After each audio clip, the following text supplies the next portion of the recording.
Hey everybody, KC here.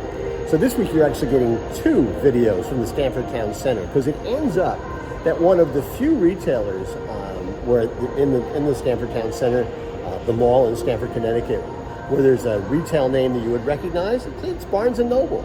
And it's fascinating. This store is actually enormous. It's 2 stories, lots of stuff. They have a big kids section. A DVD section, which I don't completely understand. I wasn't aware people bought DVDs anymore, not with streaming. And obviously they have a cafe.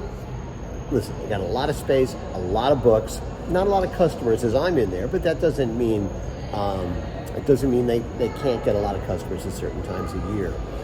I don't know why they're operating in space this big. It doesn't seem to make a lot of sense to me.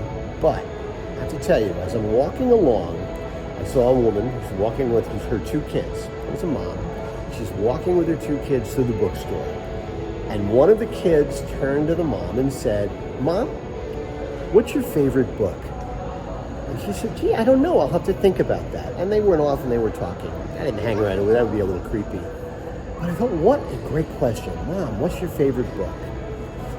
The thing about bookstores is, if they're done right, they can inspire questions like that. They can inspire curiosity. They can allow people to kind of wander around and make discoveries. You're not going to do that when you're on Amazon. Not the same way. Nobody's ever going to go to you when you're on Amazon and say, "What's your favorite book?" It's just not likely to happen. I think it's the one reason the bookstores, if they're done right, I'm not sure this one is, but one reason the bookstores, if they're done right, can survive. And if you're talking about brick and mortar stores, in this case I'm talking about supermarkets, I wonder how many parents walk in with their kids and their kids say to them, "Mom, Dad, what's your favorite food?" I wonder if that question gets asked a lot. But here's a goal. If you're running a food store, how great would it be to say, we want to have the kind of store that when people walk in, their kids will turn to them and say, "What's your favorite food?" Or, "That smells good. Let's try it. Ooh, that looks wonderful. We should try that." That's what stores should go for, because that's the magic of brick and mortar retailing.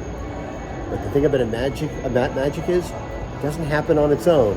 You need a really good magician, and that's what retailers have to try to be. Anyway, that's what's on my mind this morning, and as always, I want to hear what's on your mind.